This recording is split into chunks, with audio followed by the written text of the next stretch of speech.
¿Qué tal? Seguimos aquí en Onda Cero Puerto Llano analizando el pasado pleno del 31 de octubre, correspondiente a octubre, que tuvo lugar el jueves 31 de octubre del Ayuntamiento de Puerto Llano, y tenemos como cada mes aquí en el estudio de Onda Cero Puerto Llano y Más Televisión, y le agradecemos su presencia cada mes a Félix Canal, portavoz del Grupo Vox en el Ayuntamiento de Puerto Llano. ¿Qué tal, Félix? ¿Cómo está? Pues muy bien, Julián. Un placer estar con vosotros otra vez. ¿Qué tal el puente? Pues el puente tranquilo, pero sin trabajar, que es lo importante, con lo cual disfrutando del tiempo libre y de la familia. Pleno de 4 horas. Pleno de 4 horas y hay que ir calentando motores que vienen los presupuestos. O sea que yo creo que esto es para que las piernas vayan cogiendo un poco de... Tendremos que acabar como el síndrome de la clase turista, levantándonos a dar un paseo por el...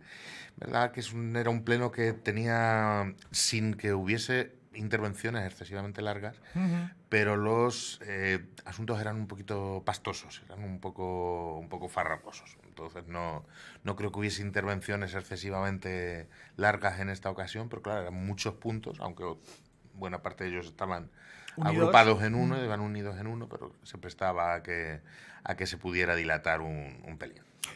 Da por hecho de que los presupuestos y las ordenanzas, porque ya quedan 2 meses, ya se tienen que debatir, pero ¿tienen información sobre ello? Hombre, tenemos información. La idea del equipo de gobierno es que los presupuestos vayan al pleno de noviembre. Hombre, a mí me dijeron aquí en la misma mesa donde está usted que iban a ir en el de octubre. A lo mejor tiene más información que yo. Yo, creo que eso creo que se dijo en la ese última pleno. No, En la reunión. En la reunión de la Junta de Portavoces. Me parece que preguntó a alguien por qué en esa Junta de Portavoces estuvo el señor alcalde, porque el señor Verdonces no pudo asistir, pero creo recordar que se dijo que iban... No he oído en ningún momento que el gobierno tuviera intenciones de manejar octubre como fecha, salvo que, lógicamente, le digan más a la prensa que a la oposición, que también es algo que últimamente es lo habitual, que se enteren ustedes antes que nosotros de las cosas. Vamos a ir por orden, Félix. Muchos puntos, van unidos muchos en esa modificación de crédito. Modificación de crédito que sirve para del presupuesto remanente del ahorro, el ahorro que tiene el ayuntamiento, vaya. Como me hablaba Castro Sánchez, también qué significa también para pues, aliviar esa deuda que tiene Puerto Llano, que el equipo de gobierno habla de la herencia que tiene tras el antiguo equipo de gobierno, y también para la obra del Paseo del Bosque, como afirmó también en una rueda de prensa previa al pleno. Eso se aprobó porque al final es una modificación de crédito que sirve para el futuro de la ciudad. Efectivamente, yo creo que es algo que es muy básico y es algo en lo que no se puede achacar a ningún partido que se siente en el salón de plenos que no lo tenga en cuenta. Lo que, como decía mi predecesor, ¿no? Lo que es bueno para Puerto Llano es bueno para Vox, y yo creo que para el resto de partidos. Lógicamente estamos hablando, además, con un matiz que hay que hacer, y es que la actual legislación solo permite dedicar esos ahorros a quitar deuda. Es decir, claro, tampoco es que estemos... Básicamente es o usamos los ahorros, ¿no?, para algo, claro, o dejamos los ahorros que no nos rentan para nada. Entonces, pues lógicamente se usan los ahorros, se iban a reducir entre amortización de los préstamos y intereses 1,4 millones, pues que bueno, lógicamente a nadie se le escapa. Esos 1,4 millones también le interesará ahora al equipo de gobierno, pues para poder meterlo en su proyecto de presupuestos del año que viene, ¿no? Y que probablemente pues aplican parte de ese aumento del que se enorgullecían el otro día el señor alcalde y el señor Gómez, ¿no? De ese aumento del presupuesto con respecto al o del anteproyecto de presupuesto con respecto al de 2024. Pero bueno, básicamente era eso. Es una medida buena y era la única opción donde invertirla. Ordenanza de taxi, Félix. Ordenanza del taxi, un tema, muy polémico en un sentido, y eso sí que protagonizó quejas de todos los grupos de la oposición en la comisión en la que se llevó. Hubo muy poco tiempo para estudiar no ya el hecho de que fueran 50 o 60 folios, sino los tecnicismos que llevaban esos folios, porque todos hacían referencia a leyes autonómicas, a disposiciones locales, a disposiciones estatales.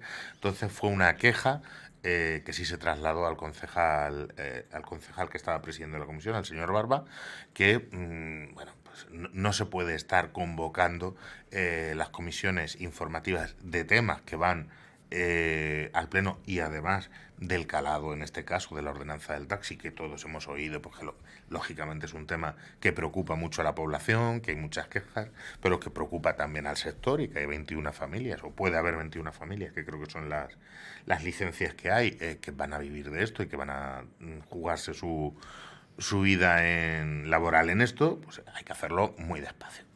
¿Qué sucede? Pues que al final tuvimos que optar por la vía del medio. Fiar en el criterio técnico, que en este caso estaba suscrito por el intendente de la Policía Municipal, y bueno, pues dado que prácticamente las únicas alegaciones que se tuvieron en cuenta hacían referencia simplemente a defectos de forma en la transcripción de algunos artículos, pues votar a favor, ya que es cierto que en su día nuestro grupo pues también votó a favor del inicio de tramitación de la ordenanza. Pero ahí sí que las formas no acompañaron, no ya solo porque uno puede llegar el momento en el que reconozca que el tema es farragoso, que el tema es difícil, que el tema está... Pero claro, si el tema es farragoso ya lo sabemos desde antes. Entonces, o damos la documentación una semana antes, o si no, nos esperamos y lo llevamos a otro pleno. Queda aclarado. Por cierto, 10 aspirantes a tener esa licencia aprobaron en los exámenes de la semana pasada, así que se supone que el sector del taxi va a crecer y va a poder dar mejor o mayor servicio a la ciudadanía de Puerto Llano. Tema que de los empleados, de los interinos y esas pruebas de acceso, en el cual, y lo reconoció en su intervención, gracias a la intervención también del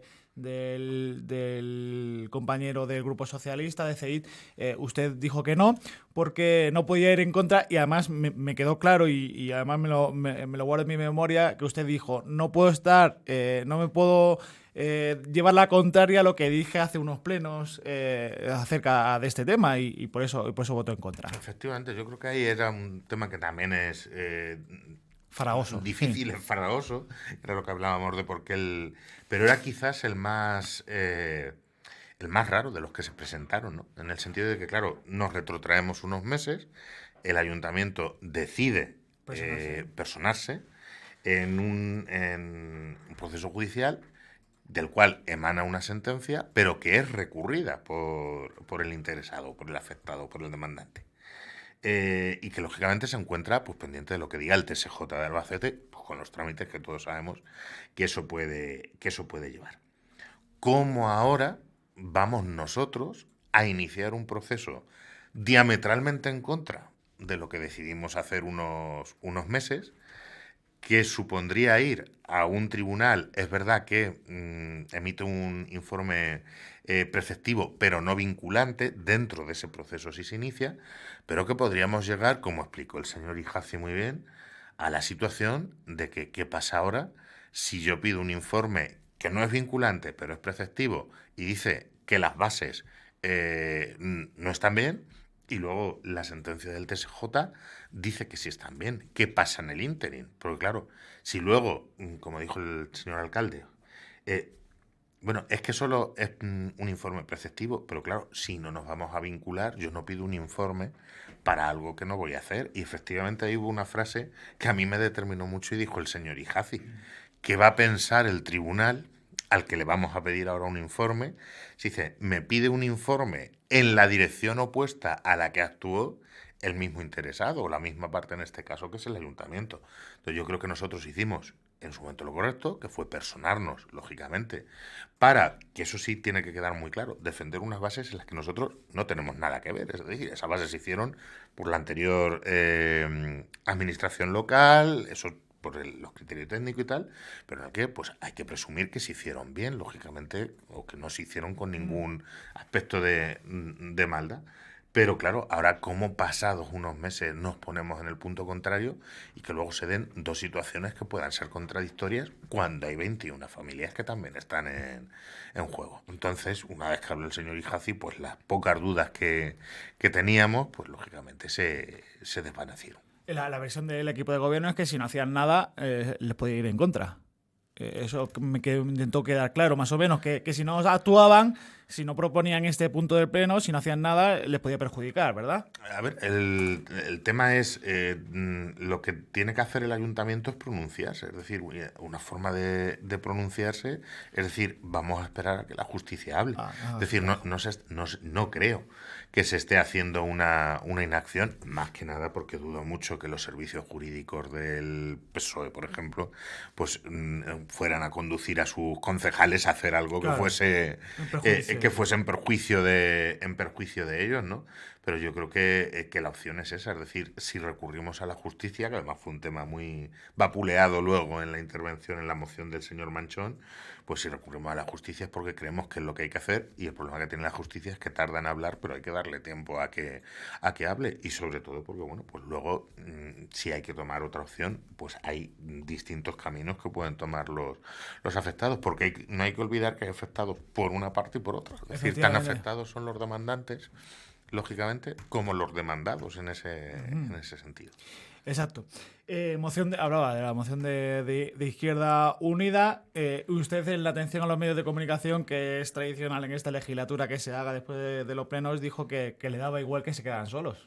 Pues sí, porque bueno, ya viene siendo algo que es habitual, ¿no? El hecho de que pues vos siempre ahí tenga que dar un poco como en la nota discordante o como el verso suelto. Me preocupó mucho más, hubo dos cosas más dentro de esa moción, aparte de la moción en sí, que con todo mi cariño y todo mi respeto al señor Manchón, pero mezclaba churras con merinas y pegaba saltos ideológicos de escenario, de geografía, pues que creo que pues habría que haberla afinado o centrado un poco más. Perseguía unos objetivos que eran pues difícilmente alcanzables, por desgracia, por mucho que el señor Manchón me regañe por ello, pero vamos, que luego podemos explicarlos porque no se pueden alcanzar. Hubo dos cosas que me preocuparon. Primero, que ante una moción, pues lo mínimo por lo menos es hacer una crítica al fondo y decir, pues bueno, al fondo y a la forma de presentación.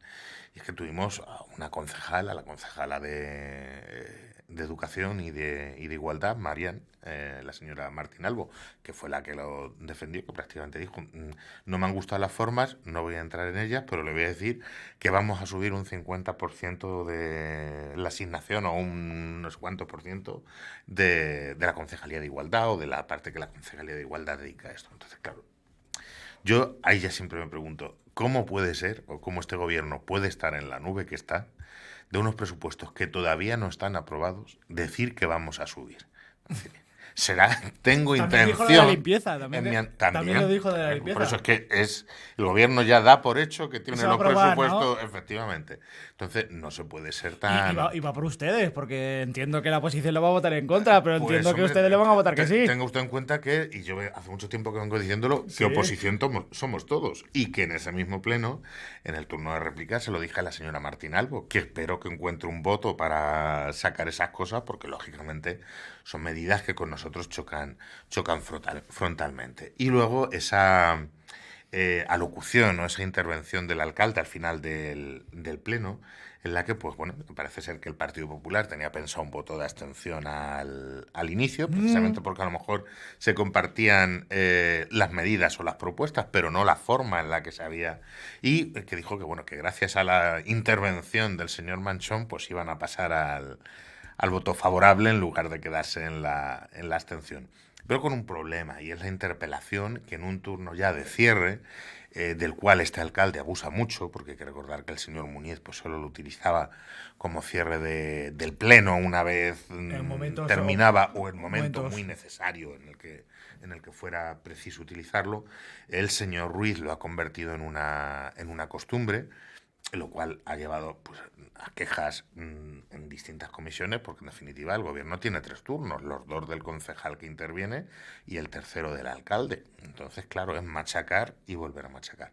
Pero se dirigió a nuestro grupo pues pidiendo que cambiáramos el sentido de nuestro voto. Entonces ya, estar en la nube de que tienen los presupuestos aprobados me parece estratosférico, pero estar ya en la nube de que el PP le va a decir a Vox lo que tiene que votar, ya me parece no estratosférico, sino ionosférico. Vamos, ya está subido en las alturas. Y más en un momento en el cual luego no hay opción de réplica. Es decir, yo, ¿por qué no voy a cambiar o por qué voté que no? Pues lógicamente por lo que dije. Lo primero, la exposición no me pareció justa. Ahí saqué los datos que saqué sobre los asesinatos de niños, sobre el tema de Gaza, sobre todo lo que hubo que sacar, pero es que luego las propuestas no son reales. Es decir, creo que se está llegando a un momento en el cual queremos centrarnos tanto en lo local, y es verdad que usted en esta misma mesa ha dicho que los políticos locales somos muy tendentes a lo local, que prácticamente no nos desviamos, pero claro, llega un momento en el que ya alguna raya ideológica hay que mantener, porque si no seríamos todos iguales, claro. Pues para decir si esta farola está mejor en esta baldosa o una baldosa más allá, nos ahorramos las elecciones y vamos haciendo... Entonces, lógicamente, en esos temas y con ese vocabulario, como no me canso de decir, Vox no va a entrar. Ni Vox Nacional, supongo, ni Vox Puertollano, porque lógicamente yo lo que no puedo, yo soy como soy, creo que la gente ya mucha me conocía, otra me va conociendo, pero represento las siglas a las que represento, entonces hay determinados momentos en los que, lógicamente, yo mala actuación estaría haciendo si antepusiera el salvaguardar mi imagen sin defender lo que piensan las siglas de mi partido. Entonces ahí ya el primer punto caía por sí solo. Por eso lo ha dicho al principio, ha nombrado a Antonio hace unos minutos, que Antonio decía, yo tengo un partido y me baso en ese partido, pero si es bueno para Puertollano, vota a favor de Puertollano. Usted lo ha votado en contra a favor y ha reconocido la labor de CEID con lo de los puestos de interinos. Aquí era mucha ideología y peticiones que luego ya, pues claro... ¿Sería ideal tener profesionales sanitarios formados, especializados y dedicados en exclusiva si se produce algún caso de agresión sexual en la cual, por supuesto que lo sería, pero lo que le dije al señor Manchón, en un hospital en el cual a partir de las 3 no tenemos oftalmólogo, no tenemos otorrino, no tenemos... Pues lógicamente, si hay fondos, yo prefiero tener un otorrino o un oftalmólogo que luego no tendría que ir por las noches muchas veces cuando van los pacientes. ¿Y cómo es posible que no haya aquí un oftalmólogo? Pues porque hay que priorizar. Entonces sí que fue eso. Creo que la moción me la esperaba, porque iba en el tono un poco del señor Manchón, pero la actuación del PP, tanto dando por sentado un presupuesto para el cual, lógicamente, por ahí difícilmente pueden estar pensando en Vox, porque un presupuesto que aumenta una concejalía o los presupuestos de una concejalía que Vox no reconoce ni siquiera su existencia, no ya su labor, que su labor puede estar, pero no la existencia ni la derivación de los fondos hacia dónde van. Entonces va a ser un pleno de presupuestos entretenido. Pues hombre, supongo que va a ser muy entretenido, lógicamente, salvo que el señor alcalde tenga una bajo la manga. ¿Qué? No lo sabemos. Todo puede ser, todo puede ser. Le tienen que presentar la información ya, supongo, imagino. Si para noviembre tiene que ser 20 días antes más o menos, tiene que haber una reunión ya. ¿En esta semana? ¿A lo más tardar? Sí, vale. Efectivamente. Vamos, de hecho, el señor alcalde dijo... creo que a lo largo de esta semana iba a hacer ya partícipes a los grupos políticos del anteproyecto. O sea que tendremos rueda de prensa de presupuestos en esta semana. Pues no, hombre, a ver si esta vez nos enteramos nosotros. A ver si nos enteramos nosotros antes, ¿no? Estando a mitad de semana ya, como nos enteren ustedes antes. Yo creo que sí, yo creo que lógicamente ¿Y las ordenanzas? ¿Habrá pleno extraordinario o irá en el mismo? Se ha visto que al alcalde le gusta mucho contar esas cosas. Todos los portavoces sabemos lo que va a pasar con las ordenanzas, pero a mí sí me gusta mantener las formas y dejaré que sea el alcalde quien comunique esas cosas. Como le voy conociendo también, pues feliz canal, muchas gracias como siempre por estar aquí con nosotros en Onda Cero Puertollano y Más Televisión. Gracias a vosotros, Julián. Ya no queda nada para Navidad, ya no queda nada para nuestra mejor época. Ya, veamos, viene el mejor momento del año, efectivamente. Hasta luego. Hasta luego.